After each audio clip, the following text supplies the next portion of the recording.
ಭಾರತದ ಪ್ರಧಾನಮಂತ್ರಿ ಹುದ್ದೆಯು ದೇಶದ ಅತ್ಯುನ್ನತ ಮತ್ತು ಅತ್ಯಂತ ಶಕ್ತಿಶಾಲಿ ರಾಜಕೀಯ ಹುದ್ದೆಯಾಗಿದೆ.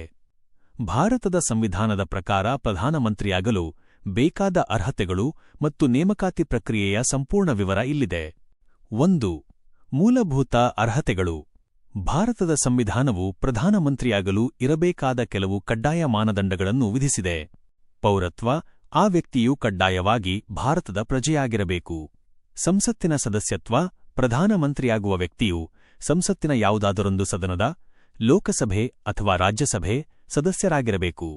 ವಿಶೇಷ ಸೂಚನೆ: ಒಂದು ವೇಳೆ ನೇಮಕವಾಗುವ ಸಮಯದಲ್ಲಿ ಅವರು ಸಂಸತ್ತಿನ ಸದಸ್ಯರಲ್ಲದಿದ್ದರೆ, ಅವರು ಅಧಿಕಾರ ಸ್ವೀಕರಿಸಿದ 6 ತಿಂಗಳೊಳಗೆ ಯಾವುದಾದರೊಂದು ಸದನಕ್ಕೆ ಸದಸ್ಯರಾಗಿ ಆಯ್ಕೆಯಾಗಬೇಕು. ವಯೋಮಿತಿ: ನಕ್ಷತ್ರ ಚಿಹ್ನೆ ಲೋಕಸಭೆಯ ಸದಸ್ಯರಾಗಿದ್ದರೆ ಕನಿಷ್ಠ 25 ವರ್ಷ ತುಂಬಿರಬೇಕು. ರಾಜ್ಯಸಭೆಯ ಸದಸ್ಯರಾಗಿದ್ದರೆ ಕನಿಷ್ಠ 30 ವರ್ಷ ತುಂಬಿರಬೇಕು. ಲಾಭದಾಯಕ ಹುದ್ದೆ: ಅವರು ಕೇಂದ್ರ ಅಥವಾ ರಾಜ್ಯ ಸರ್ಕಾರಗಳ ಅಡಿಯಲ್ಲಿ ಯಾವುದೇ ಲಾಭದಾಯಕ ಹುದ್ದೆಯನ್ನು ಆಫೀಸ್ ಆಫ್ ಪ್ರಾಫಿಟ್ ಹೊಂದಿರಬಾರದು. 2. ನೇಮಕಾತಿ ಪ್ರಕ್ರಿಯೆ.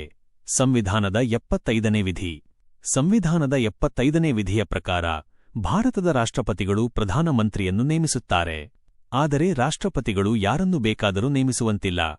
ಬಹುಮತದ ನಾಯಕ. ಲೋಕಸಭಾ ಚುನಾವಣೆಯಲ್ಲಿ ಯಾವ ಪಕ್ಷ ಅಥವಾ ಮೈತ್ರಿಕೂಟವು ಸ್ಪಷ್ಟ ಬಹುಮತ, ಒಟ್ಟು 543 ಸೀಟುಗಳಲ್ಲಿ ಕನಿಷ್ಠ 272 ಸ್ಥಾನಗಳು ಪಡೆಯುತ್ತದೆಯೋ ಆ ಪಕ್ಷದ ನಾಯಕನನ್ನು ರಾಷ್ಟ್ರಪತಿಗಳು ಪ್ರಧಾನಿಯಾಗಿ ನೇಮಿಸುತ್ತಾರೆ.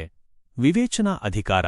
ಯಾವುದೇ ಪಕ್ಷಕ್ಕೂ ಸ್ಪಷ್ಟ ಬಹುಮತ ಸಿಗದಿದ್ದಾಗ ರಾಷ್ಟ್ರಪತಿಗಳು ತಮ್ಮ ವಿವೇಚನೆಯಿಂದ ಅತಿದೊಡ್ಡ ಪಕ್ಷ ಅಥವಾ ಮೈತ್ರಿಕೂಟದ ನಾಯಕನನ್ನು ಆಹ್ವಾನಿಸಬಹುದು. ಇಂತಹ ಸಂದರ್ಭದಲ್ಲಿ ಅವರು ನಿಗದಿತ ಸಮಯದಲ್ಲಿ ಸದನದಲ್ಲಿ ಬಹುಮತ ಸಾಬೀತುಪಡಿಸಬೇಕು. 3. ಇತರ ಪ್ರಮುಖ ಅಂಶಗಳು. ಅಂಶ. ವಿವರ. ಅಧಿಕಾರಾವಧಿ. ನಿಗದಿತ ಅವಧಿ ಇರುವುದಿಲ್ಲ. ಲೋಕಸಭೆಯ ಬಹುಮತ ಇರುವವರೆಗೆ ಸಾಮಾನ್ಯವಾಗಿ 5 ವರ್ಷ ಅಧಿಕಾರದಲ್ಲಿರುತ್ತಾರೆ. ಪ್ರಮಾಣವಚನ. ರಾಷ್ಟ್ರಪತಿಗಳು ಅಧಿಕಾರ ಮತ್ತು ಗೌಪ್ಯತೆಯ ಪ್ರಮಾಣವಚನ ಬೋಧಿಸುತ್ತಾರೆ. ವೇತನ. ಸಂಸತ್ತಿನ ಸದಸ್ಯರಿಗೆ ಸಿಗುವ ವೇತನದ ಜೊತೆಗೆ ವಿಶೇಷ ಭತ್ಯೆಗಳು ಮತ್ತು ಸವಲತ್ತುಗಳು ಸಿಗುತ್ತವೆ. ಶಿಕ್ಷಣ. ಸಂವಿಧಾನದಲ್ಲಿ ಯಾವುದೇ ನಿರ್ದಿಷ್ಟ ಶೈಕ್ಷಣಿಕ ಅರ್ಹತೆಯನ್ನು ಕಡ್ಡಾಯಗೊಳಿಸಿಲ್ಲ. 4. ಅಧಿಕಾರ ಮತ್ತು ಜವಾಬ್ದಾರಿಗಳು. ಕೇಂದ್ರ ಸಚಿವ ಸಂಪುಟದ ನಾಯಕರಾಗಿ ಸಚಿವರ ನೇಮಕಕ್ಕೆ ಶಿಫಾರಸು ಮಾಡುವುದು. ಸರ್ಕಾರದ ಪ್ರಮುಖ ನೀತಿ ನಿರ್ಧಾರಗಳನ್ನು ತೆಗೆದುಕೊಳ್ಳುವುದು. ನೀತಿ ಆಯೋಗ. ನೀತಿ ಆಯೋಗ್ನಂತಹ ಪ್ರಮುಖ ಸಂಸ್ಥೆಗಳ ಅಧ್ಯಕ್ಷತೆ ವಹಿಸುವುದು.